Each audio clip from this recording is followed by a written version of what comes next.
নমস্কার, গল্পকথক রীতি চ্যানেলে সবাইকে স্বাগত। আমি রীতি। আজকে আপনাদের কাছে নিয়ে এসেছি নহন্যতে উপন্যাসের 11 পর্ব। যারা নতুন এসেছেন, গল্প পাঠ যদি ভালো লেগে থাকে অবশ্যই চ্যানেলটি সাবস্ক্রাইব করবেন, ভিডিওতে লাইক দেবেন। শুরু করছি আজকের পর্ব।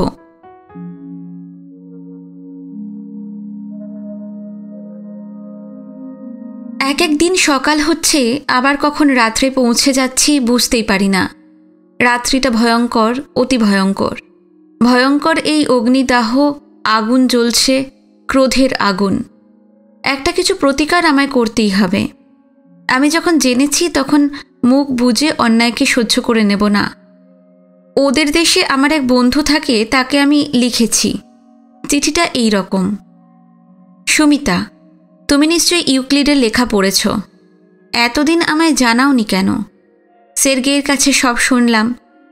ওই ব্যক্তি আমার বাবার ছাত্র হয়ে আমাদের বাড়িতে ছিলেন, আমাদের কাছে উপকৃত হয়েছিলেন, তারই শোধ নিয়েছেন। তুমি এর একটা প্রতিবাদ লিখবে। ভারতীয় নারীর মর্যাদা যাতে নষ্ট না হয় সেটা দেখা তোমারও কর্তব্য। এই চিঠিটা আমি লিখেছি, কিন্তু আমি জানি অভিযোগটা বাহ্যিক। আমার মনের গভীরে যে পরিবর্তনটা চলেছে তার রূপ, তার প্রকৃতি অন্য। সুমিতা লিখল, আমি সের্গেইকে বারবার অনুরোধ করেছিলাম আপনার কাছে বইটির নাম উল্লেখ না করতে। তিনি অত্যন্ত ফিক্সড আইডিয়ার লোক, তাকে কিছুতেই বোঝাতে পারিনি এখনও। অর্থাৎ আপনার সঙ্গে দেখা হবার পরেও না, যে এই আলোচনা আপনার কাছে প্রীতিপদ হবে না। আপনার রাজনৈতিক ও সামাজিক কর্মধারার জগতে নানা রকম চরিত্র দেখা অভ্যাস আছে, নিজ গুণে মার্জনা করে নেবেন। আপনি খুব বিচলিত অবস্থায় চিঠিটা লিখেছিলেন বুঝতে পারছি, স্বাভাবিক। সের্গেই যাই বলুন, এখানকার দু একজন সাহিত্যিক বন্ধুর সঙ্গে আলোচনা করেছি। তারা আমার সঙ্গে একমত যে আপনার আইডেন্টিটি ডিসক্লোজ করাটা অসঙ্গত হয়েছে। 40 বছর হয়ে গেছে, ও বই আর কারুর মনে নেই। আপনার পরিবারের কারুর পক্ষেই ওই বইয়ের বিষয়বস্তু জানার সম্ভাবনা নেই। সুমিতার চিঠিটা হাতে করে আমি ভাবছি, এই মেয়ে আমায় সান্ত্বনা দিয়েছে, কারণ এই বই জীবন্ত। 40 বছর আগে লেখা হলেও এখনও জীবন্ত। সুমিতা আরও লিখেছে, এখন নতুন করে এ বিষয়ে কিছু বলতে গেলে কাদা ঘোলানোই হবে। কোনটা কাদা এর মধ্যে? কাদা তো ছিল না সে নির্মল বালিকা হৃদয়ে। কোনো কাদা ছিল না। কাদা যা, তা ওই ব্যক্তি তার কল্পনায় সৃষ্টি করেছে। দিনের পর দিন, রাতের পর রাত আমি ভাবছি কি করে আমি এই অসত্যের গ্লানি থেকে আমার নামকে মুক্ত করব। সত্যের দায় আমি বইতে প্রস্তুত, কিন্তু মিথ্যার দায় কেন নেব? আমি আমার বন্ধুদের সঙ্গে পরামর্শ করছি। তাদের না বলে আর উপায় নেই, তারা চমৎকৃত হয়ে গেছে। আমার জীবনে এই ঘটনা অপ্রত্যাশিত। আমি ওদের বলছি, অদৃষ্টের পরিহাসটা দেখো। এতদিন ধরে যে সংসার আমি গড়ে তুলেছি আমার স্বামী, সন্তান, আত্মীয় পরিজন নিয়ে, যারা আমার জীবনের সঙ্গে এক হয়ে গেছে, তারা তো কোথায় চলে যাবে? আমার এই সত্যকার জীবনটা ছায়া হয়ে মিলিয়ে যাবে। সমস্ত সামাজিক বন্ধন, এমনকি রক্ত সম্পর্কও তো মৃত্যুর সঙ্গে শেষ হয়ে যায়, শূন্যে মিলিয়ে যায়। কিন্তু ও যে বন্ধন সৃষ্টি করেছে তা অচ্ছেদ্য। কি হবে পার্বতী? যে আমার কেউ নয়, কিচ্ছু নয়। দীর্ঘ জীবনের যাত্রাপথে দুদণ্ডের দেখা হয়েছিল যে আগন্তুকের সঙ্গে, তার পরিচয়টাই সবচেয়ে সত্য হয়ে থাকবে। জীবনে যে কোথাও নেই, মরণে তার সঙ্গে বাধা পড়ে থাকব। পরপুরুষের শনে বাধা পড়ে রবে নাম মৃত্যুর মিলনে। অল্প বয়সী বন্ধুদের সঙ্গে কথা বলতে গিয়ে আমি টের পেলাম এই জগৎটা কত বদলে গেছে। এরা সত্যকে দেখতে শিখেছে। আমি যে ভেবেছিলাম আমার এই অসামাজিক এবং অসময়ের মনোবিকারে এরা আমায় দূষিত বস্তুর মতো পরিত্যাগ করবে, তা তো হলোই না। এরা আমায় ধারণ করে রইল। আমার জীবনের সত্যের আলোকে এদের কাছে আমি প্রিয়তম হলাম। আমাদের সময় এমন হতো না। আজকের এই পরিবর্তন ভালো না মন্দ? আগে সমাজ বেশি পরিচ্ছন্ন, নারী বেশি সতী, প্রেম আরও পবিত্র ছিল কিনা তা নিয়ে বিতর্ক আছে। আমারও সন্দেহ ছিল। মনে হতো স্বাভাবিক প্রবৃত্তিগুলিকে কঠিন সংযমের নিবর্তনে নিয়মিত করা মনুষ্যত্ব বিকাশের পক্ষে অপরিহার্য। তা না হলে পশুত্বের আক্রমণ থেকে তার উত্তরণ হবে না। এই কথাটার সবটা হয়তো ভুল নয়, কিন্তু প্রথা সংস্কার ও কঠিন নিয়মের নির্দেশেও যে মনুষ্যত্ব বিভ্রান্ত হতে পারে, এদেশের সামাজিক জীবনে তার তো দৃষ্টান্তের অন্ত নেই। যে দেশে সতীত্বের প্রমাণ সহমরণে দিতে হয়েছে। মানুষের সবচেয়ে বড় দিক তার সত্যানুসন্ধানী মন। তার অন্যান্য অনেক মনোবৃত্তি পশুরও আছে, কিন্তু সত্যকে খুঁজছে কেবল মানুষই। বিজ্ঞানের ক্ষেত্রে যে সত্যানুসন্ধান তাকে আজ 200 বছর বিচিত্র পথে এগিয়ে নিয়ে চলেছে, তার আলো কুসংস্কার ও অন্ধবিশ্বাসের অরণ্যের মধ্যে পথের নিশানা দিচ্ছে। আজ আমার একটা চরম উপলব্ধির মুহূর্তে দেখছি সমাজের মধ্যেও এক অভাবনীয় পরিবর্তন। শাস্ত্রবাক্য, গুরুর বিধান, বহু পুরাতন ধারণা ও বিশ্বাসের আবর্জনায় সরিয়ে এরা সত্যকে দেখতে চাইছে। এজন্য আমি বন্দনা করি এই যুগকে। এক অর্থে এ সত্য যুগ। দিনের পর দিন কেটে যাচ্ছে। আমি জানি না কার কাছে এ বিপদে সাহায্য চাই। আর সেই দুর্ভেদ্য লোকটি বেশ চুপ করে কচ্ছপের ঢাকনায় হাত পা গুটিয়ে বসে আছেন চিরটা কাল। তা থাক, কিন্তু কি করে ঠিক এই সময়ে, অর্থাৎ তার অন্তর্ধানের 40 বছর পরে এত যোগাযোগ হচ্ছে কে জানে। আমার এক নিকট আত্মীয় ওদের দেশে গেল। খবরটা শুনেই আমি ভয় পেয়েছি। ভয়টা অকারণ নয়। ওখানে গিয়েই সে শুনেছে এবং খুব রেগেছে। কোনো ভদ্রলোক এ কাজ করে না দিদি। কোন জন্মে কি একটু ঘটনা ঘটেছিল তাই নিয়ে এরকম বই লেখা। আমি শুনছি আর বুঝছি এই বই মৃত নয়, 40 বছর জীবিত আছে। এই দীর্ঘায়ু গ্রন্থ ক্রমে আরও বলবীর্য লাভ করবে যখন পৃথিবী আরও ছোট হয়ে যাবে। হায় হায়, কতদিন থেকে আমি শুনেছি। কেন যে আমি এতদিন একবারও খোঁজ করলাম না কি আছে ওই বইতে। নিজের নাম, খ্যাতি ও অখ্যাতি সম্বন্ধে আমি যথেষ্ট সজাগ। কেউ যদি আমাকে বলে অমুক কাগজে আপনাদের সম্বন্ধে বা আপনার সম্বন্ধে এই খবর বেরিয়েছে, বা অমুক মিটিংয়ে আপনি ছিলেন, কাগজে ছবি দেখলাম, তাহলে আমি তখনই সেই কাগজ আনিয়ে দেখি। না দেখে আমার স্বস্তি হয় না। আর যদি কোনো মন্দ কথা দেখি তাহলে রেগে অস্থির হয়ে যাই। প্রতিবাদ লেখবার জন্য লোক ডাকি।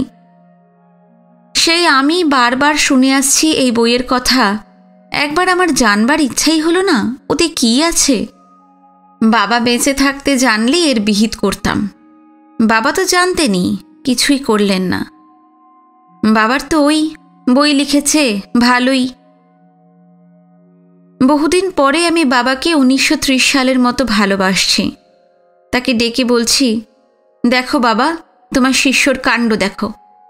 যে একলব্যর মতো দূরে থেকে তোমায় গুরু বলে সাধনা করে গেল, সে আমার কি অবস্থা করেছে দেখো। তখন তুমি চেয়েছিলে এর হাত থেকে আমায় বাঁচাতে, পারলে কি? সের্গেই বলেছে জীবনে আপনাকে কিছুই দিতে পারলেন না বলেই সাহিত্যের মধ্যে তিনি তার অবিনাশী প্রেমকে অমর করতে চেয়েছেন। হায় ভগবান, মিথ্যা কি কখনো অমর হয়? মিথ্যা দিয়ে কি অমরত্ব সৃষ্টি হয়? আমি ভাবছি ওই ব্যক্তি যার স্মৃতি আমি মনের গভীরে গোপনে গচ্ছিত ধনের মতো রক্ষা করেছিলাম, যার নাম কেউ কোনোদিন আমার মুখে উচ্চারিত হতে শোনেনি, সেই আমাকে লোকের চোখের সামনে উলঙ্গ করে ফেলেছে। এবং যদিও আমার চিঠির উত্তর দেবার তার সাহস নেই, গত 40 বছর ধরে আমার মাংস বিক্রি করে টাকা করেছে।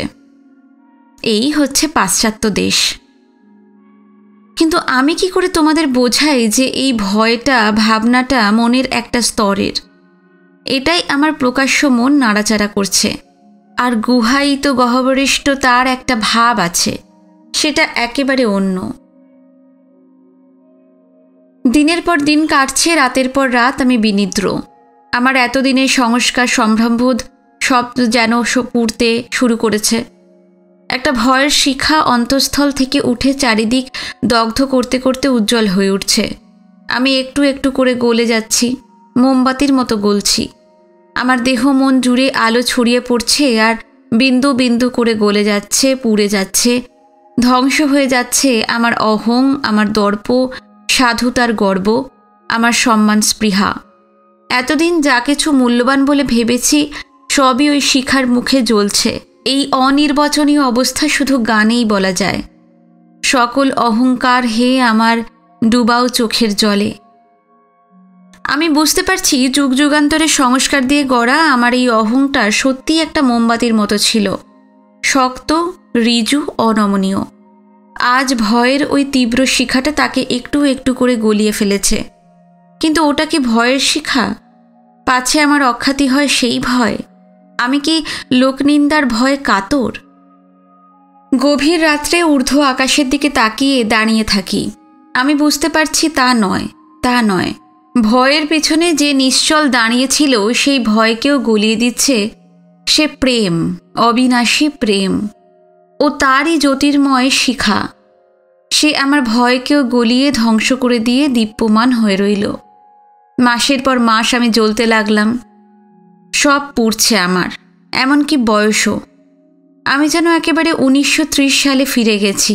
তেমনি প্রত্যক্ষ, তেমনি সত্য হয়ে উঠেছে আমার অনুভূতি। প্রেমের আলো আমার অন্তরের গভীরে প্রবিষ্ট হচ্ছে। তার সমস্ত কোনায় কোনায় অন্ধকার গলিতে গলিতে আলো জ্বলে উঠছে। আর ভয়ের, গর্বের, সংস্কারের অন্ধকার দূর হয়ে যাচ্ছে। যা কিছু ভান করেছি, নিজেকে বড় করতে চেষ্টা করেছি, যা কিছু নিয়ে আমার অহংকার, সব মিলিয়ে যাচ্ছে, ক্ষয়ে যাচ্ছে। সত্যের পূর্ণ মূর্তি দেখতে পাচ্ছি আমি। আমার জীবন এক নতুন অর্থে অর্থবান হচ্ছে। আমার ওকে মনে পড়ছে, ওর অর্ধ বিস্তৃত মুখ, ওর কথা, ওর অনেক দুর্বোধ্য ব্যবহার, ওর রাগ, ঈর্ষা, সর্বোপরি ওর প্রেম। ক্রমে ক্রমে আমি যেন এক অন্য স্তরে চলে গেলাম। এ এক অন্য অস্তিত্ব, যেখান থেকে এই জগতের ভালো মন্দ, সত্য মিথ্যা, কল্পনা ও ঘটনা, এই বহির্জগতের সমস্তই এক হয়ে যায়। আমার মন বলছে এসবে কি এসে যায়, নিন্দা প্রশংসা সবই সমান, তার চেয়ে সত্য কিছু আছে। আমি ভাবছি কেন সে এমন করে এই মৃত্যুহীন প্রেমকে বিফল করল? চলে যেতে হয়েছিল তাতে কি? শরীরে কাছে পাওয়াই কি একমাত্র পাওয়া? যদি 10 বছরেও আমরা একটা চিঠি আদান প্রদান করতে পারতাম তাহলেই যথেষ্ট হতো, যথেষ্ট। সেই একটা চিঠি দিয়েই আমরা পার হয়ে যেতাম আমাদের মধ্যের মহাদেশের ব্যবধান, বিচ্ছেদের অতলান্ত মহাসাগর। সেই একটা চিঠি দিয়েই আমরা অর্ধনারীশ্বর হয়ে যেতাম। আমাদের যুগ্ম সত্তা একটি মিলিত বৃত্তে পেত সম্পূর্ণতা। কিন্তু ওরা কি এসব বোঝে? বোঝে না, বোঝে না। ওদের দেশে প্রেমকে পূর্ণ করবার জন্য এক বিছানায় শুতেই হবে। হায় ঈশ্বর! কিন্তু ও তো জানতই ঠিক। আমাকে একটা দরজার মাঝখানে ছবির মতো ওর বক্ষলগ্ন দেখতে পাচ্ছি। ও বলছে, তোমার শরীরকে নয় অমৃতা, তোমার শরীরের ভিতরে তোমার আত্মাকেই আমি ধরতে চেয়েছি। এ কথা সত্য, সত্য।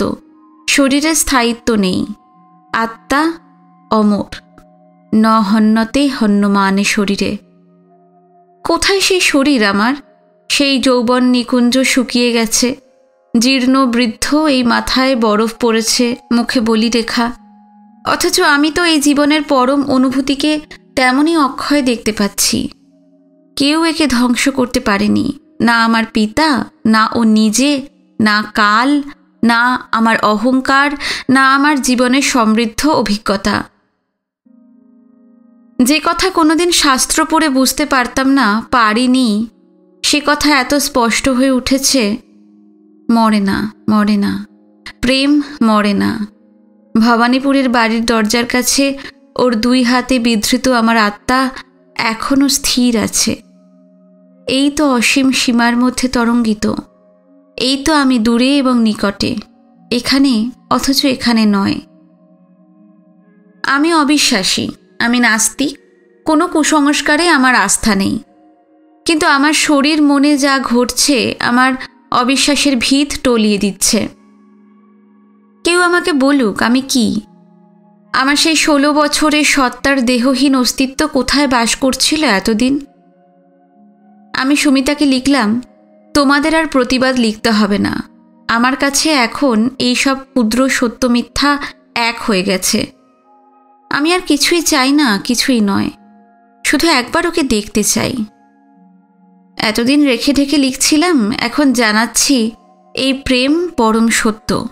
এর কাছে আমার আজকের বাস্তব জীবন ছায়া হয়ে গিয়েছে। ওর যা খুশি লিখুক, সম্মানী হোক আর অসম্মানী হোক, জীবনে এইটুকুই তো স্বীকৃতি দিয়েছে আমায়। ওর দেওয়া অপবাদও আমি মাথা পেতে নিচ্ছি।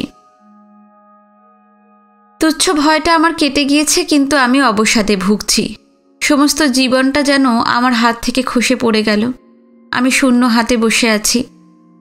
আমি সের্গেইকে লিখলাম, আমার মনে হয় সময়ের সমুদ্র তীরে এম্বার্কেশন কার্ড হাতে নিয়ে বসে আছি, কিন্তু জাহাজ আসছে না। কতদিন আমি অপেক্ষা করব ভাই? ওকে না দেখে তো আমি মরতে পারবো না।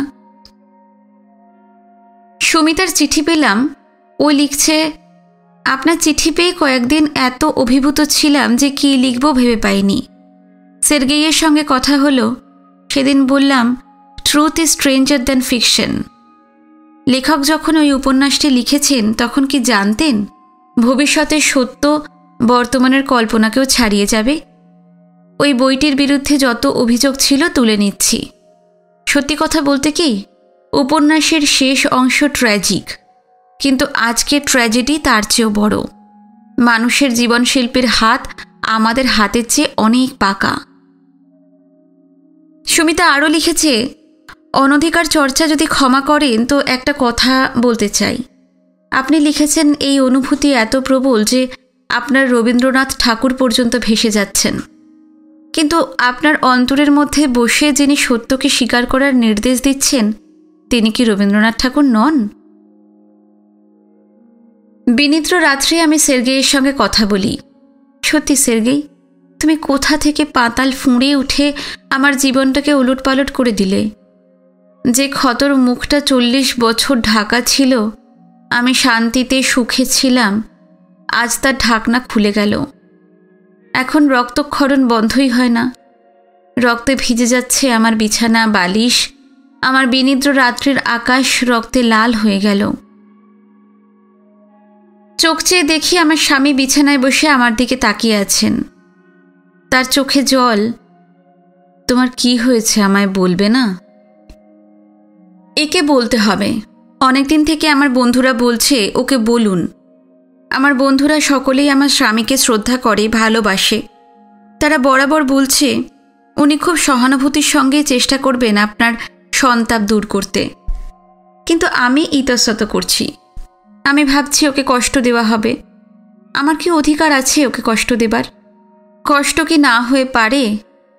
আমাদের 38 বছরের বিবাহিত জীবনে যার অস্তিত্ব একে এক মুহূর্তের জন্য স্পর্শ করেনি, যার নামটাও ওর জানা নেই, অদেখা অজানা সেই ব্যক্তি কি হঠাৎ কোনো গুহা থেকে বেরিয়ে আসবে? বোতলের মুখটি ফাঁক হতেই যেন এক রাশ কুণ্ডলীকৃত ধোঁয়া আকাশ বিলম্বী হয়ে দৈত্য হয়ে গেল। এই সংসারের সঙ্গে যার কোনো যোগ নেই, যার কোনো চিহ্নই নেই, আমার চারপাশে কেউ দেখেইনি।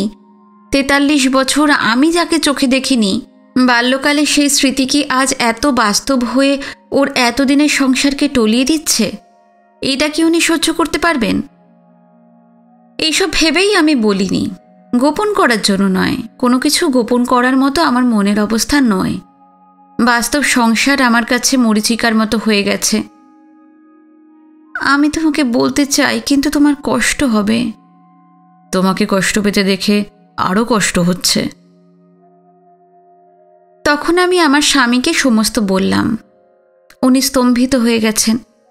এই 38 বছর আমরা পাশাপাশি আছি, আমি কিচ্ছু জানতে পারিনি। তুমি আমায় বলনি কেন গো? বলনি কেন? এত কষ্ট পাবার তো কোনো দরকার ছিল না। আমার বুক ফেটে যাচ্ছে। এরকম পরীক্ষায় কি কেউ কখনো পড়েছে?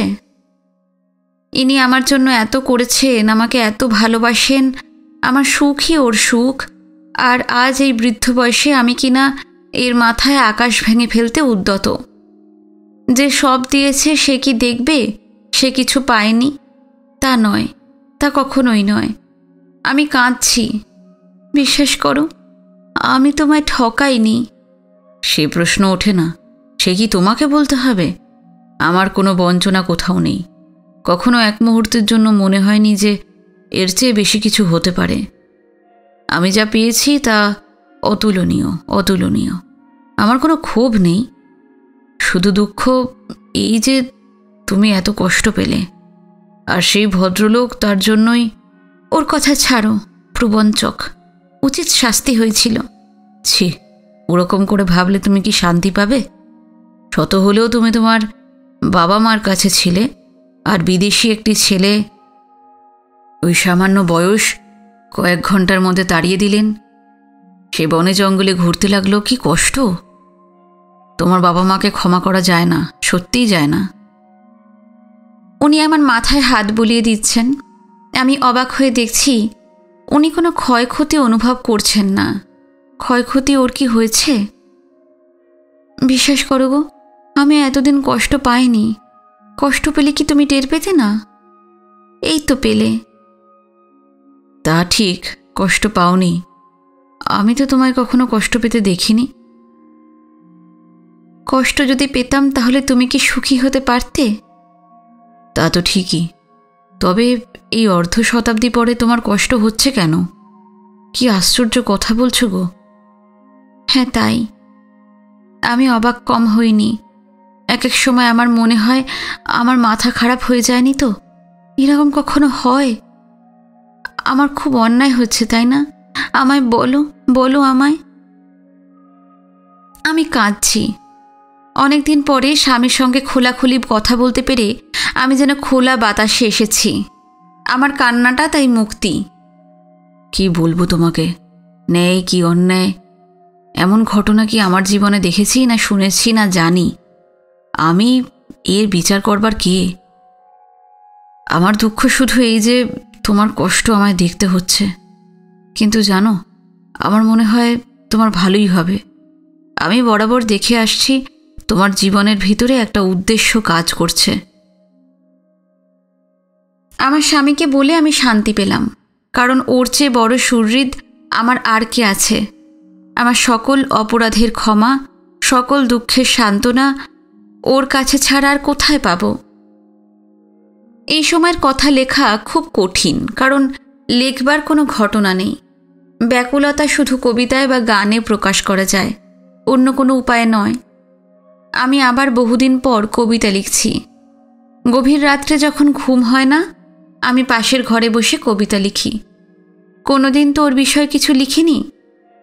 প্রথমে যা লিখেছিলাম ছিঁড়ে ফেলেছি, এখন লিখছি।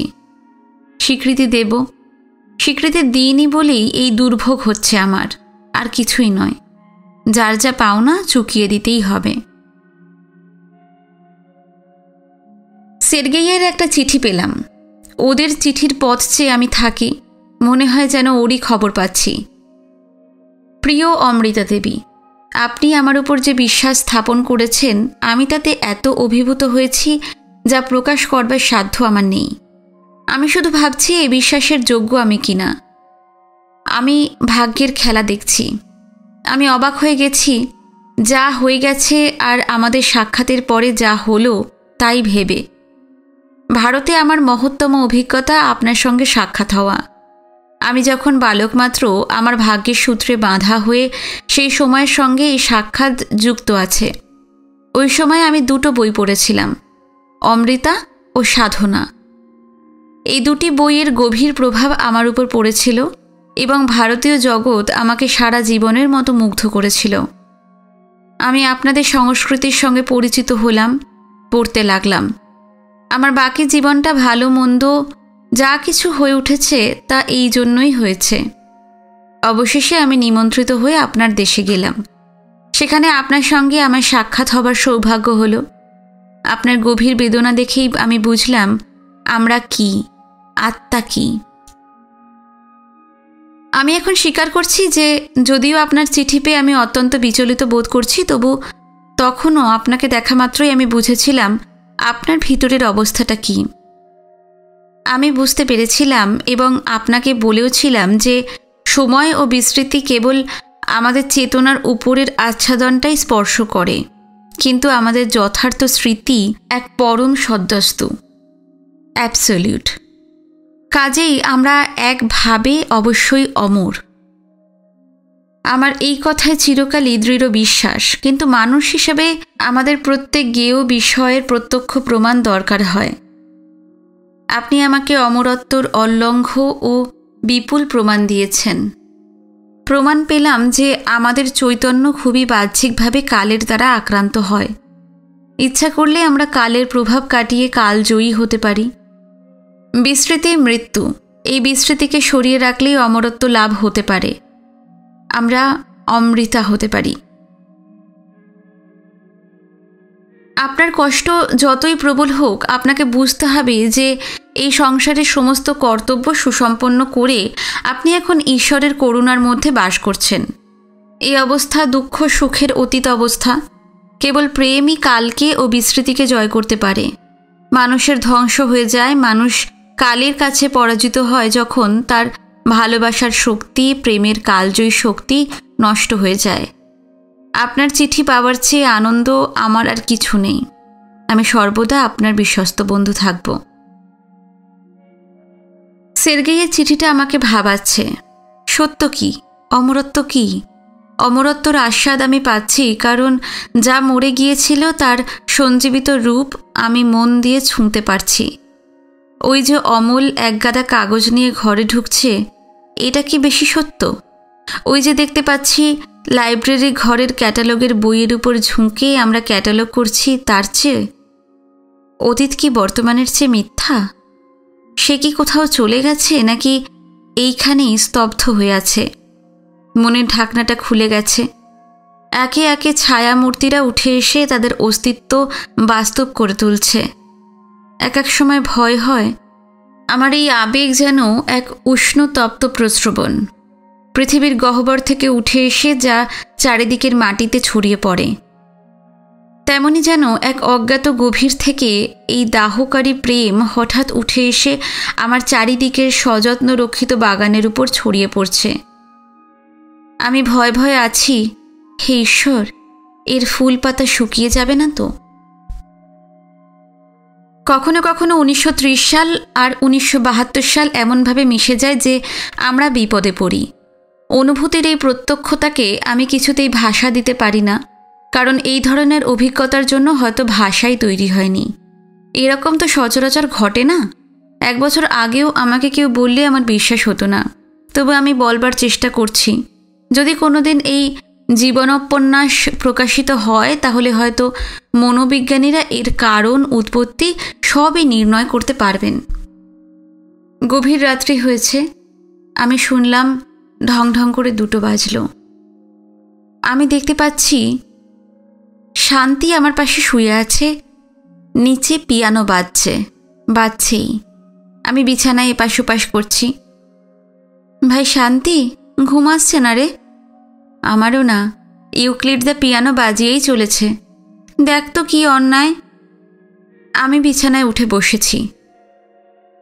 যাই, আমি ওকে বারণ করে আসি। শান্তি বলছে, না না, এখন না, কাল করো। আমি খাট থেকে নেমে পড়েছি। একটা অব্যক্ত আকর্ষণ আমাকে ওর দিকে টানছে। বাজনাটা যেন মন্ত্র। আমার সত্তা মন্ত্রাপিষ্ট হয়ে গেছে। আমি একবার এখনই ওর কাছে যাব, না যে উপায় নেই। ও ডাকছে, ও আমাকে ডাকছে। আমি দরজার দিকে এগিয়ে যাচ্ছি। শান্তিও উঠে পড়েছে। কি করছিস রু? আমি একটু বলে আসি, বাজনাটা থামিয়ে দিক। পাগল হয়েছিস নাকি রু? ঘড়ির দিকে তাকিয়ে দেখ, 2টো বেজেছে। এত রাতে কখনো যায়? যদি রাত 8টায় যাওয়া যায় তাহলে 2টোয় গেলে কি হয়? তা যায় না। পুরুষ মানুষের ঘরে রাত্রে কখনো যায় না। তুমি যে যাও। আমি আবার কোথায় যাই? আচ্ছা মেয়ে তো।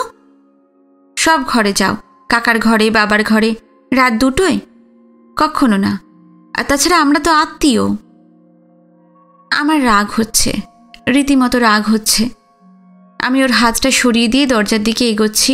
আমি যাবই, একটু গিয়ে দরজার বাইরে দাঁড়িয়ে বলে আসবো, এখন বাজিও না। তাতে দোষ কী হবে? শান্তির আস্পর্ধা বেড়ে গেছে, ছড়ি ঘোরাচ্ছে আমার উপরে।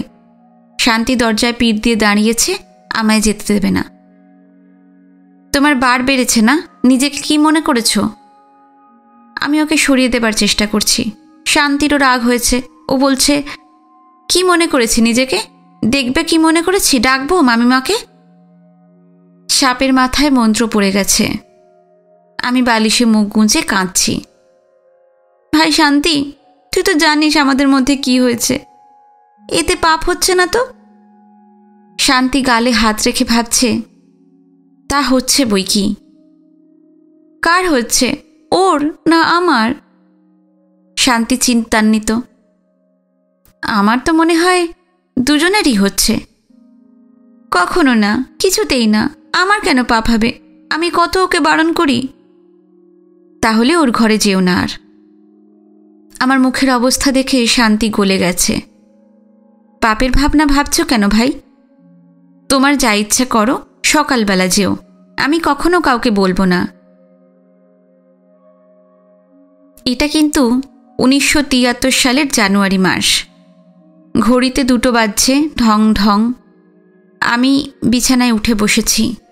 আমার মনে হচ্ছে তাড়াতাড়ি নিচে নেমে যাই, নইলে শান্তি আমায় আটকাবে। আমি খাট থেকে নামতে যাচ্ছি, কে আমাকে বললে, কোথায় যাচ্ছ? নিচে।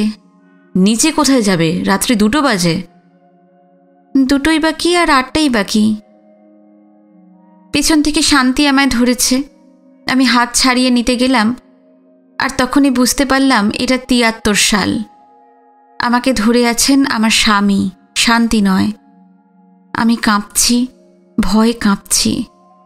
এ কি বিপদ হলো আমার? সময় হারা হয়ে গেলাম। আমি আমার স্বামীর গলা জড়িয়ে ধরে কাঁদতে লাগলাম। বাঁচাও আমাকে, বাঁচাও। তুমি ছাড়া আমাকে কে বাঁচাবে? আমার মহা পাপ হচ্ছে। আমি তোমাকে কষ্ট দিচ্ছি। উনি আমার মাথায় হাত বুলিয়ে ঘুম পাড়াচ্ছেন। আমার কোনো কষ্ট নেই, শুধু একটি কষ্ট এই যে তোমাকে শান্তি দেবার কোনো উপায় এখন আমার হাতে নেই। তবে যেটুকু আছে আমি করব। তুমি নিশ্চয়ই যাবে, একবার গিয়ে তাকে দেখে আসবে। কি হবে যদি সবাই জেনে ফেলে? কি করে জানবে? আর জানবে কেন? আমি হয়তো বলে ফেলব। আমার তো কিছু মনে থাকছে না, কিচ্ছু না। কে আমাকে ডাকছে বলো তো? কে ডাকছে? সে কি একজন আগন্তুক হতে পারে? আজ 42 বছর যাকে আমি দেখিনি, সে তো স্ট্রেঞ্জার একজন। মির্জা নিমিত্ত মাত্র। অন্য কেউ আমার সমস্ত মনটাকে বদলে দিচ্ছেন। আগুন যেমন জলকে বদলে বাষ্প করে দেয়, তেমনি সম্পূর্ণ পরিবর্তন অনুভব করছি। সে বলছে, সত্যকে দেখো, সত্যকে দেখো। জানি আমার এই ভাবনাটা বেশি দিন থাকবে না। আমি সংসারে ফিরে আসতেই হবে। কিন্তু আজ এই মুহূর্তে তুমি বিশ্বাস করবে আমি কতখানি বদলে গেছি? আমি রমাকেও ক্ষমা করে দিয়েছি। ওর উপর আমার একটুও রাগ নেই। ওর অল্প বয়সের কথা মনে পড়ছে। তখনও খুব মিষ্টি মেয়ে ছিল। ও আমার মার সব কেড়ে নিয়েছে, কিন্তু নিজেও তো কষ্ট পেয়েছে। শুধু বাইরের জিনিস পেল বলে ও ক্রমাগত অসঙ্গতভাবে পাগলের মতো বাবার বইগুলোর মধ্যে নিজের নাম ঢোকাচ্ছে। যে ব্যক্তির আমাদের মতো 6টা সন্তান চোখের সামনে দপদপ করছে, যার প্রতিপ্রাণা স্ত্রী বর্তমান, তার কতটুকু বেচারা পেয়েছিল বলো তো? ছোটবেলার কথা মনে পড়ে গিয়ে এসব ভাবি। জানো, রমাকেও হয়তো এখন ভালোবাসতে পারি। বিশ্বাস করো, ওকে ভালোবাসছি আমি। রমাকে আমি একদিন বলেছিলাম, যাকে ভালোবাসা যায় তাকে কি কেউ নিন্দিত, অপমানিত করতে পারে? কিন্তু আজ আমার মনে হচ্ছে রমা তো নিমিত্ত মাত্র। এ কার খেলা খেলছি আমরা? যে বাইরে থেকে ক্ষতি মনে হয়, অন্তরের দিক থেকে তাই হয়তো লাভ। হেথায় যা মনে হয় শুধু বিফলতাময়, অনিত্য, চঞ্চল। সেথায় কি চুপে চুপে অপূর্ব নূতন রূপে হয় সে সফল? বিজয়কৃষ্ণ গোস্বামী বাবাকে বলেছিলেন, তোমার পতন হবে। পতনের বীজ বাবা সঙ্গে করেই এনেছিলেন। সে তার আকাশস্পর্শী অহং, আমরা সর্বরকমে সেই অহংটাকেই রক্ষা করতে চেয়েছিলাম। আমরা কত সময় ভেবেছি বাবা কেন এ দেশের প্রেসিডেন্ট হলেন না? তার কি ক্ষমতা কম ছিল? শুধু ওর জন্য সর্বস্ব খুইয়ে ওরই আশ্রয়ে তার নামহীন যশহীন অবস্থায় প্রাণ গেল। কিন্তু আজ আমি ভাবছি, প্রেসিডেন্ট হলেই কি চূড়ান্ত লাভ হতো? হয়তো তার চেয়ে বড় লাভ হয়েছে। হয়তো বাবা যাবার আগে সম্পূর্ণ অহং শূন্য হয়ে মাথা নিচু করে গিয়েছেন। বাইরের দিক থেকে সমস্ত হারিয়ে হয়তো অন্তরের দিক থেকে উন্নত হয়ে তার সত্তার পূর্ণতা হয়েছে। তার বিরাট প্রতিভার মধ্যে যে ত্রুটিটুকু ছিল, হয়তো চোখের জলে তা ধুয়ে তিনি মহিমান্বিত হয়ে গেছেন। রমা এর নিমিত্ত মাত্র, আমরা নয়। আজকে আমি বুঝতে পারছি এই জগৎটা আমরা যেমন দেখি তেমন নয়। বুঝতে পারছি ঢাকনা খোলার বা অপাবৃণু কথাটার অর্থ কী। সত্যের মুখটা যে দেখাচ্ছে আমাকে, সে কে? সে কখনো আমার পূর্ব পরিচিত অর্ধবিস্তৃত একজন মানুষ মাত্র হতে পারে না। আমি ওকে দেখছি, ওর সঙ্গে কথা বলছি, ওর সঙ্গে ঝগড়া করছি। আমার ঝগড়ার কারণ রিনা আমাকে বইটা শোনাচ্ছে। বইটাতে ঝুড়ি ঝুড়ি মিথ্যা। আমাদের জগৎটাও বুঝতেই পারেনি। আমি ওকে বলছি, তুমি মনেও করো না মির্জা, যে তোমার বই পড়ে তোমার স্মৃতি জেগে উঠেছে বলেই পড়ছি তা একেবারেই নয়। আসলে স্মৃতি প্রাণ পেয়েছে বলেই তোমার লেখা পড়লাম। না হলে আগেও তো কতবার শুনেছি, কখনো তো ইচ্ছে হয়নি পড়বার। এই বই পড়ে স্মৃতি তো জাগবে না, স্মৃতি বিভ্রান্ত হবে, কারণ বইটা সত্যের মুখোশ পরা কল্পনার বিকার। ও ধরেই নিয়েছিল আমার মা বাবা ওর মতো একটি পাত্র ধরবার জন্য ফাঁদ পেতেছেন। আমিও সেই ফাঁদের একজন কারিগর। এইরকম একটা কথা প্রথমেই ধরে নিয়েছে বলেও আমাকেও বুঝতে পারেনি, বুঝেও বুঝতে পারেনি আমার মন। আমি তো কোনোদিন বলিনি ওকে আমার মনের কথা। তা তো বলাই হলো না, সময় পাওয়া গেল না। তাই ও আমার মুখে এমন সব কথা ঢুকিয়েছে যা আমি বলতেই পারি না, যা আমার ভাষাই নয়। ওর অতৃপ্ত মন যা পায়নি বইতে তারই আয়োজন করেছে। সাইকোলজিতে এর একটা নাম আছে, কী নাম তা জানি না। আমি ওই বিদ্যাটার অনুরাগী নই। মানুষের অপার রহস্যময় মনের নাবিক হতে চাওয়া স্পর্ধা মাত্র। তবু আমি বুঝতে পারছি ওর মন। এ মন আমার বিপরীত। মিথ্যার দরজা দিয়ে কখনো সত্যের সামনে পৌঁছানো যায় না।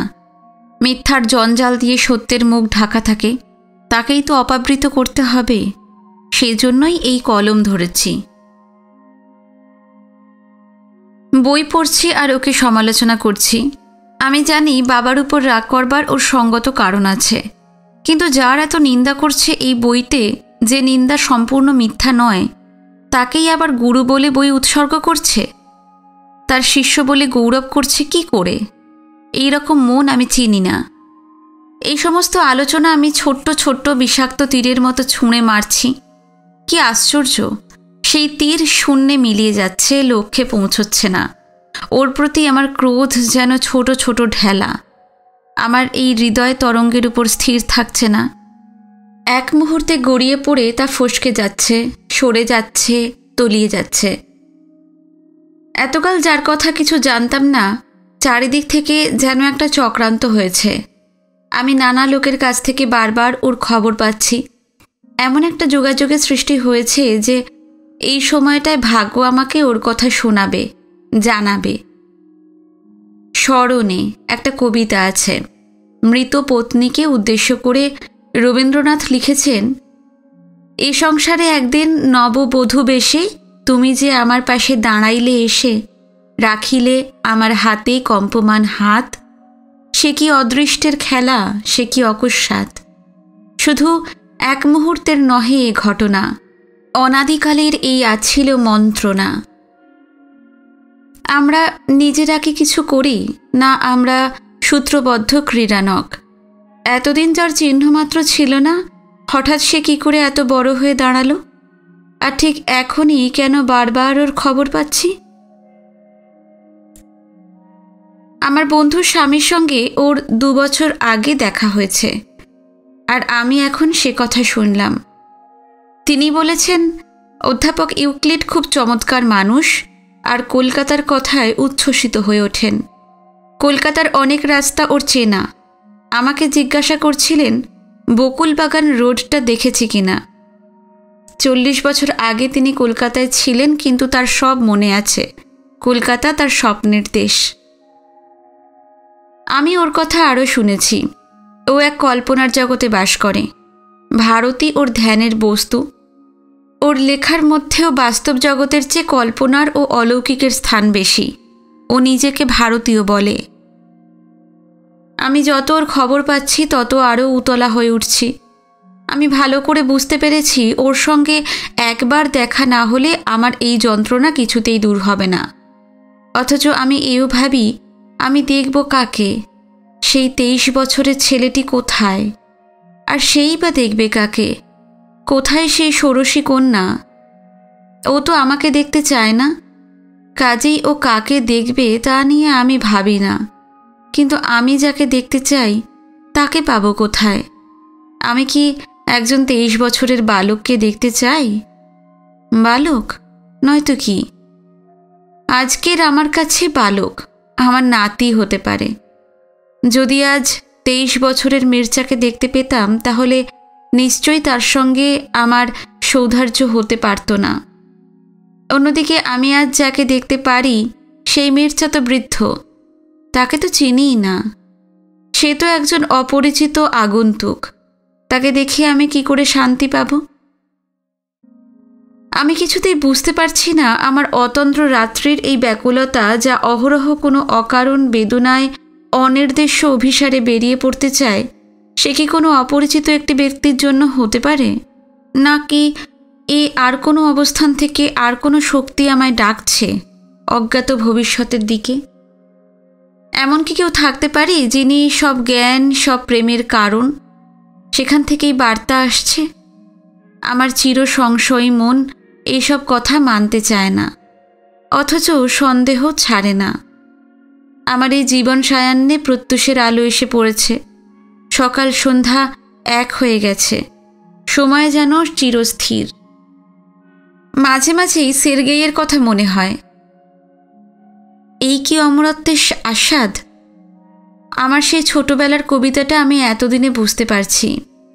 কি মনে করে তখন লিখেছিলাম জানি না, কালের জবে হারিয়ে যাবে মুহূর্ত নিমেষ। সেই সর্ব অভিজ্ঞানশূন্য কালের স্পর্শহীন আলিঙ্গনে আমি বিধৃত। আমার অতীত ও বর্তমান এক হয়ে গেছে। এ তো অমরত্বই। তাই যদি হবে, তবে এত কষ্ট পাচ্ছি কেন? চোখের জলে দিশাহারা। আমি বুঝতে পারি না সত্যই এটা কষ্ট না অমৃতের স্বাদ। যদি কষ্ট হয় তবে তো নিষ্কৃতি চাইব। আমি কি নিষ্কৃতি চাই? আমি কি ভাবতে পারি এই কয়েক মাসের অভিজ্ঞতা শূন্যে মিলিয়ে যাক, আমি আবার আমার ঘর সংসার বিষয় সম্পত্তি নিয়ে ব্যস্ত হয়ে থাকি? আমার বয়সী লোকেরা সকলেই তো তাই আছে। তারা কল্পনাও করতে পারে না নাতি নাতনি পরিবৃত হয়ে বাস্তব সংসারে বসে কেউ এমন একটা স্বপ্নের জগতে চলে যেতে পারে, দেহহীন, স্পর্শহীন, শুধু একটা অস্তিত্বের সংবাদ তার চারপাশের দেওয়ালগুলো তুলে নিয়ে যেতে পারে। সংসারের ঘর্ষণে মানুষের মনে কড়া পড়ে যায়। বৈষয়িক মন তখন হিসাব কষে। আমারও তো তাই ছিল। বাড়ি ঘরই তো করলুম এতদিন, কানাকড়ির হিসেব করেছি। আর আজ, এখন এই মুহূর্তে যদি কেউ বলে সব ছেড়ে শূন্য হাতে চলে এসো, তাকে দেখতে পাবে, আমি কি যাব না? আমায় যদি কেউ বলে থিয়েটার রোডে একটা 4 তলা বাড়ি চাও, না ওকে একবার দেখতে চাও, আমি কি বলবো তাতে কোনো সন্দেহ আছে? এই যে অদ্ভুত পরিবর্তন হয়েছে, এতে আমি অসুখী নই। আমি কখনো চাই না এটা নষ্ট হয়ে যাক। আমার বয়সের কোনো মানুষের মন অনুভূতির এই তীব্রতা ফিরে আসা আমি সৌভাগ্য বলেই মনে করি। কার এই করুণা বুঝি না আর কার হাতে আছে অফুরান ভাণ্ডার। জলে নেমে যাওয়া ভাঁটার কাদার পরে গানকে জাগায় জল কল্লোল স্বরে। কি সৌভাগ্য হায়, কে পাঠায় ডাক অজ্ঞাত মোহনায়। এই অজ্ঞাত মোহনার দিকে তাকিয়ে আমি আর কাউকেই নয়, আমাকেই লাভ করছি। যাজ্ঞবল্ক্য যা বলেছেন, মানুষ অন্য কাউকে কিচ্ছু দিতে পারে না, নিজেকেই দেয়। আত্মনস্ত কামায় পুত্র প্রিয়, ভবতী পতির প্রতি প্রেম, পুত্রের প্রতি প্রেম, সব আমাদের নিজের জন্যই। আমার আত্মাকেই তা পূর্ণ করছে। ওকে মনে পড়ে আমি আর কাকে কি দিলাম। এই জগৎকে দেখবার একটি তৃতীয় নয়ন আমি লাভ করলাম। আমার আত্মীয়দের মধ্যে কারুর ধারণা যে স্মৃতি আমি 40 বছর ভুলে দিব্যি ঘর সংসার করেছি, আজ এই বয়সে হঠাৎ তা মনে জাগিয়ে তুলবার কি হলো, এবং কেনই বা আমি মনের জোর করে তা ভুলে যাচ্ছি না, এর কোনো উত্তর আমার জানা নেই। শুধু আমি অন্তরে বুঝতে পারছি কায়াহীন এই প্রেম আমার দেহে মনে এমন আশ্চর্য সঙ্গীত বাজাচ্ছে যা আমি এতদিন জানতাম না, যা পথে কুড়িয়ে পাবার বস্তু নয়। সের্গেইয়ের কথা ঠিকই, এর মধ্যে অমরত্বের সংবাদ আছে।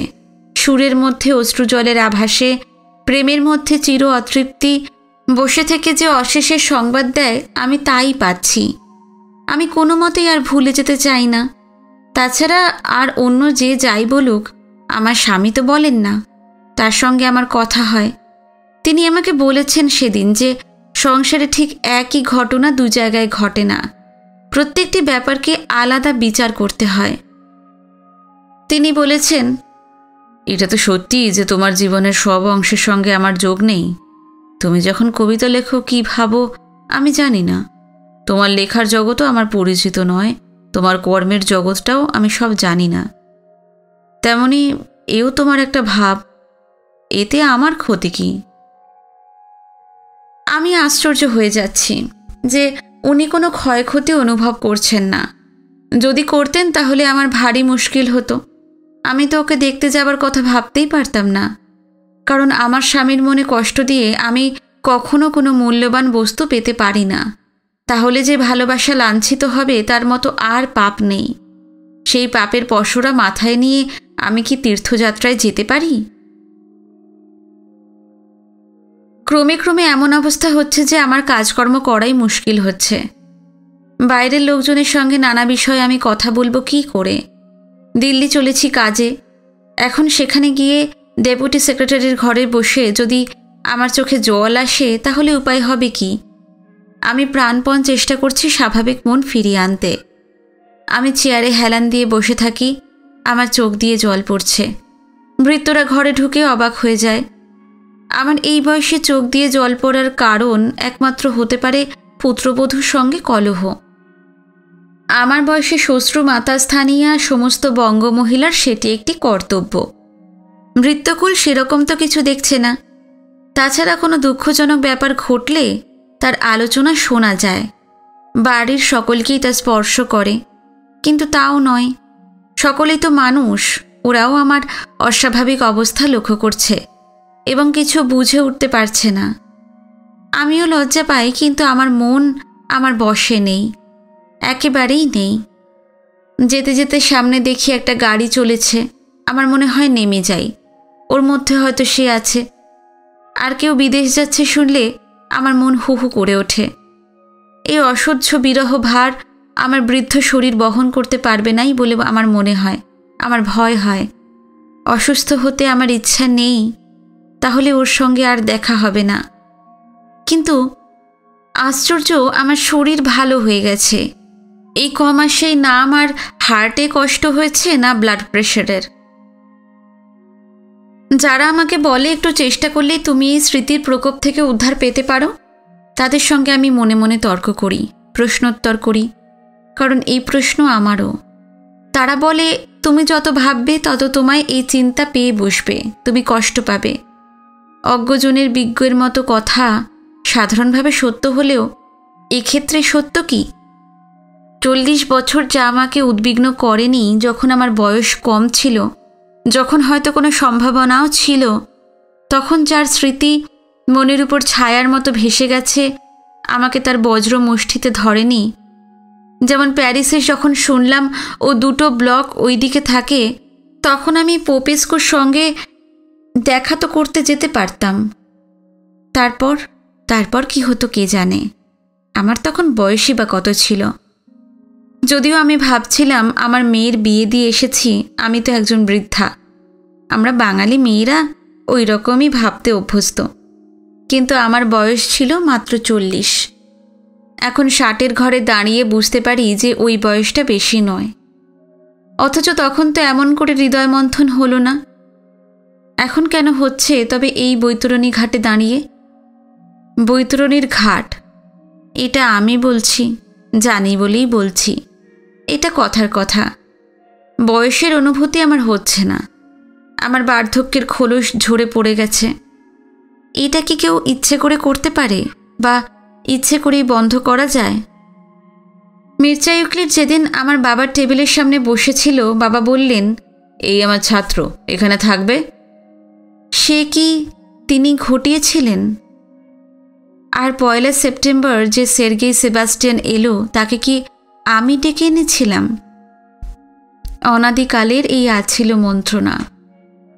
যেদিন পৃথিবী নেবুলা ছিল, তখনকার সঙ্গে কার্যকারণে যুক্ত এই ঘটনা।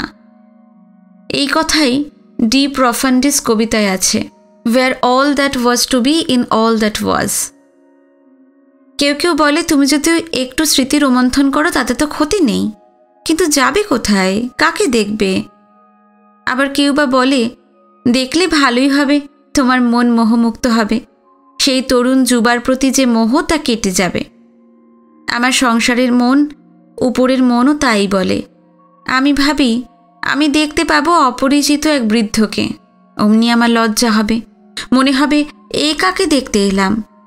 কিন্তু আমার গভীরের মন বলে, এ সে বস্তু নয়, যাকে তুমি দেখতে চাও সে চোখে দেখার নয়, তার বয়স হয় না, যেমন তোমার হয়নি। বয়স তো একটা আবরণ মাত্র, সেটা খুলে ফেলা যায়।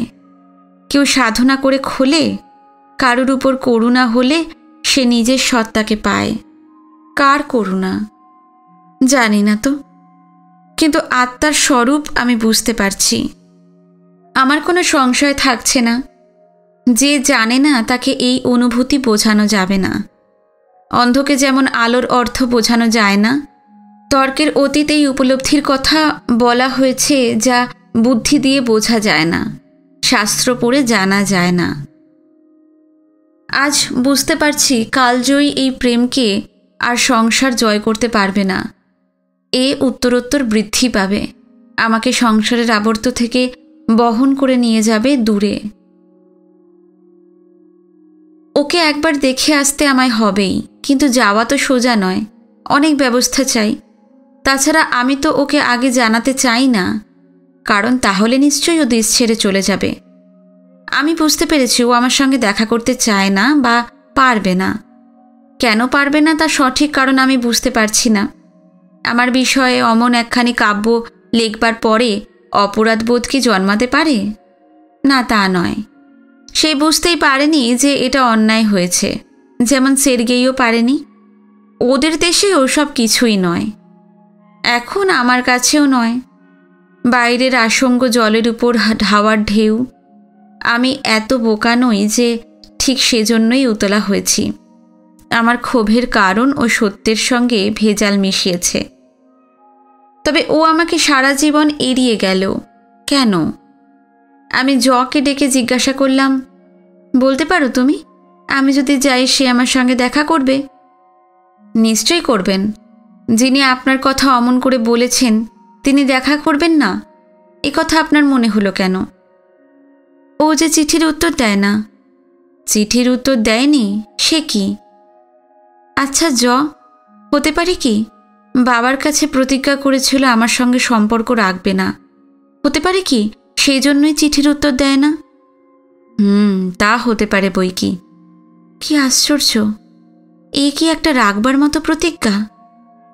তা কেন, সত্যবাদী কি কেউ হয় না?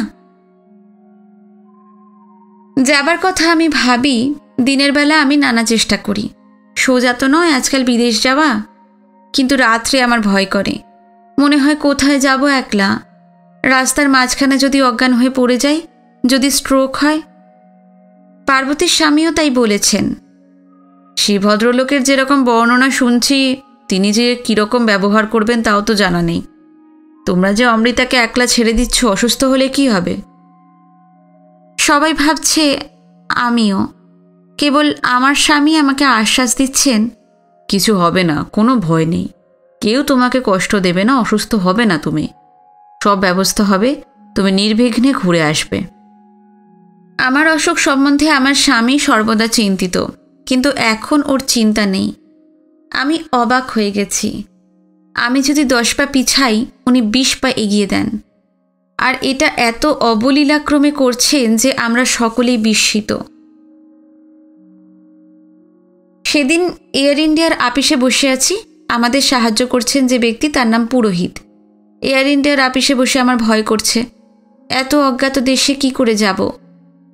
এর আগে যখন বিদেশে গিয়েছি, না হয় কোনো দলের সঙ্গে, নয় নিমন্ত্রিত হয়ে। বিদেশে তারাই আমার সব ভার নিয়েছে, তা না হলে একলাকে যেতে পারি। নিমন্ত্রণের অপেক্ষা করছি, যদি নিমন্ত্রণ আসে তবেই যাওয়া হবে, নইলে একা একাই শুধু ওকে দেখতে যাওয়া অসম্ভব। আমি বললাম, আজকে টিকিট করা থাক। আমার স্বামী বললেন, কেন? টিকিট করা হোক না, নিমন্ত্রণ আসবে দেখো। না না, আজ থাক, আমার ভয় করছে। তোমার ভয় করছে কেন? আমারই তো ভয় করবার কথা। তোমার আবার ভয় করবে কেন? করবে না? তুমি পুরোহিতের সাহায্য নিচ্ছ। অনেকদিন পরে খুব হাসছি, মন হালকা হয়ে গেছে। স্বচ্ছ উদার শুভ্র হাস্যধারা এই নিরভিমান ব্যক্তিটি উৎসারিত করতে পারেন। নিমন্ত্রণ আসবে কি আসবে না এ নিয়ে সংশয় আছি। আমি যাদের সঙ্গে নানা রকম কাজে এদেশে যুক্ত আছি, তারাই আমার নিমন্ত্রণ করবে। তবে যদি সম্মেলন হয় তবেই করবে, তা না হলে সামনের বছর আমায় নিয়ে যাবে ঠিকই। তারা তো জানে না আমার তাড়াটা কি। সম্মেলন কবে হবে কে জানে। সের্গেই আসার পর 6 মাসের উপর হয়ে গেল, কম দিন তো নয়। এই 6 মাস আমি কোনো রাত্রে 1 ঘন্টার বেশি ঘুমোইনি, কিন্তু তাতে আমার শরীর খারাপ হচ্ছে না, বা দিনেও ঘুম পাচ্ছে না। সেদিন একজন অধ্যাপক দেখা করতে এসেছেন। তিনি একটা বড় কাজের ভার নিয়েছেন। নানা কথার মধ্যে হঠাৎ বললেন, আমার এক জ্যোতিষী আছেন, তার কথাতেই আমি এই কাজের ভার নিয়েছি। আমি বিস্মিত। অনেক জ্যোতিষী দেখেছি আমি, ঠিকমতো কাউকে কিছু বলতে শুনিনি। সবাই আন্দাজে ঢিল ছোঁড়ে, আর তারপরই সস্তায়ন কর, যেন এখানে 2টো ফুল ফেলে বিশ্বের অমোঘ নিয়মকে বদলে দেবে। আমি বললাম, আপনি এইসব বুজরুকিতে বিশ্বাস করেন? বুজরুক অনেক আছে, সবাই নয়। আমাকে একবার নিয়ে যাবেন? হাসি পাচ্ছে আমার। মানুষ যখন দুর্বল হয়ে যায়, তখন তার মেরুদণ্ড বেঁকে যায়। আমার তাই হয়েছে। এখন অলৌকিকে নির্ভর করতে হচ্ছে। এইসব ভাবছি, আরও ভাবছি, দেখাই যাক না, ক্ষতি তো কিছু নেই। অধ্যাপকের সঙ্গে জ্যোতিষীর বাড়ি গেলাম। তিনি আমায় পৌঁছে দিয়ে চলে গেলেন। জ্যোতিষী নিবিষ্ট মনে আমার রাশিচক্র দেখছেন। আমি ভাবছি, কার সাধ্য আছে আমার কি হচ্ছে তা বলতে পারে? আমার বয়সী, আমার বর্ম। জ্যোতিষী বললেন, আপনি কি জানতে চান? আমার ভবিষ্যৎ সম্বন্ধে কিছু বলুন। অতীত শুনতে চাই না। অবশ্য জীবনের আর বেশি বাকি নেই, তাই ভবিষ্যৎও নেই। তা নয়, আপনি অনেক দিন বাঁচবেন, আর খুব শীঘ্র। আমি তারিখ বলছি, লিখে দিচ্ছি। এই 11ই এপ্রিলের মধ্যে আপনি সমুদ্র পার হবেন, বিদেশ যাবেন। কি করে যাব? আমার কাছে তো টাকা নেই। চেষ্টা করুন, নিমন্ত্রণ আসবে, টাকা আসবে। আমি স্তম্ভিত হয়ে গেছি। একে আমার পরিচয়টাও দিইনি, এত কথা বলে কি করে? তারপর বিদেশ গিয়ে আমার লাভ কি হবে? সেখানে গিয়ে আপনার একজনের সঙ্গে দেখা হবে। সারা জীবন আপনি যার সঙ্গে দেখা করতে চাইছেন। সে লোকটি কী রকম? ম্লেচ্ছ। চমকে উঠেছি আমি। সাবধানে কথা বলছি। ম্লেচ্ছর সঙ্গে সাক্ষাৎকারের বিশেষত্বটা কি? ভদ্রলোক এবারে একটা ইংরেজি শব্দ ব্যবহার করলেন, রোম্যান্টিক। জ্যোতিষী মশাই, আপনি কাকে কি বলছেন? আমার চুলের দিকে দেখুন, সেখানে বরফ পড়েছে। আমি কারোর চুল, দাঁত বা নখ দেখি না, আমি তার গ্রহ নক্ষত্র দেখি। এবার আর সন্দেহ নেই, অনাদিকালের এই আছিল মন্ত্রণা 43 বছর পরে মির্জা ইউক্লিডের সঙ্গে অমৃতার দেখা হবে। এই গভীর রহস্যের অর্থ বোঝার সাধ্য কি আমার? সামান্য আমার? জ্যোতিষীমশাই, আপনি তো এক ভয়ানক কথা বলছেন। যদি এমন ঘটনা ঘটে তাহলে অপমান হবে না আমার? নিন্দা হবে না? না না, নিন্দা হতে যাবে কেন? কেন নয়? এই বয়সে রোম্যান্টিক দেখা হওয়া কি ভালো? কেন নয়, কেন নয়? অপমান হবে কেন? মানহানি যোগ তো নেই। আমার নিমন্ত্রণ এলো, টাকাও এলো। একে একে সব জটিল গ্রন্থি খুলে যাচ্ছে। যাবার পথ সহজ হয়ে আসছে। কি আশ্চর্য! কে যেন আমাকে হাত ধরে এই অজ্ঞাত ভবিষ্যতের দিকে নিয়ে যাচ্ছে। সাধারণ একটি বাঙালি ঘরের মধ্যবিত্ত সংসারের মধ্যে বসে জীবন এত বদলে যেতে পারে? আমার বন্ধুরা বলছে এই জীবনোপন্যাসটা লিখতে। মির্জা যা লিখেছে সেই অসমাপ্ত কাহিনী সমাপ্ত করা উচিত। জীবনে যখন সমাপ্ত করতে চলেছি সেই 1930 সালের আরম্ভকে, সাহিত্যেই বা হবে না কেন? এই তো এসেছে সেই last of life for which the first was made. জীবনে লেখার কথা হলে আমি রবীন্দ্রনাথের কথাই ভাবি। বার্ধক্যে বাল্যকালের কথা স্পষ্ট করে মনে পড়ে। তাকেও দেখতাম সর্বদা অল্প বয়সের গল্প করতেন। সেই থেকেই তো ছেলেবেলা লেখার সূত্রপাত। আমি তখন অনেকবার তাকে বলেছি, আপনার জীবনটা লিখুন না, এখন না হোক পরে প্রকাশিত হবে। বারবার বলেছি, আত্মজীবনীটা লিখুন না। তিনি বলতেন, অন্তর্জীবনী তো লিখছি, আর কি শুনতে চাও? আমার রোম্যান্টিক লাইফ? আমি শুধু নয়, অনেকেই শুনতে চাইবে। আপনার এই দীর্ঘ জীবনে কত মানুষ আপনাকে ভালোবেসেছে, বাসবেই বা না কেন? ভালোবাসার যোগ্য আপনি। আপনি সামনে থাকলে তো আর ও বাড়ির পঞ্চাননকে ভালোবাসা যায় না। কিন্তু সেই ভালোবাসাকে আপনি যেভাবে মর্যাদা দিয়ে, তাকে যথাস্থানে রেখে, তার মাধুর্য বিকাশ করে, তার থেকে যতটুকু গ্রহণীয় তা নিয়ে তাকে সার্থক করেন, এও একটা কবিতা। এবং এই কবিতা আপনার রচনার চেয়ে কম সুন্দর নয়, কম আশ্চর্য নয়।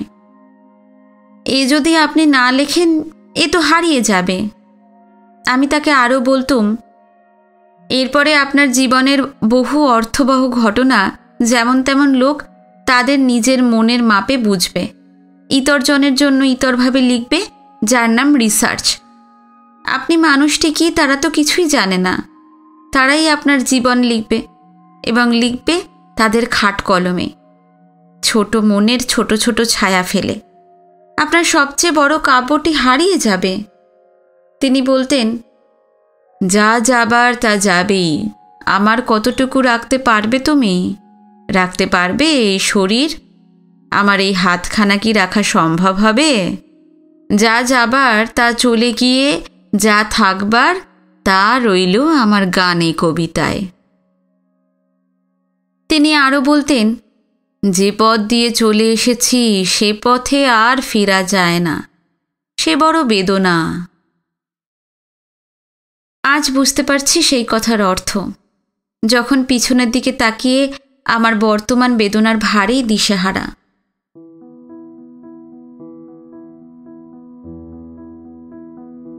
আজকের পর্ব এখানেই শেষ করলাম। আশা করি আপনাদের ভালো লাগলো। অবশ্যই কমেন্টে জানাবেন। আগামী পর্ব নিয়ে খুব শিগগিরই ফিরে আসছি। নমস্কার, সবাই ভালো থাকবেন।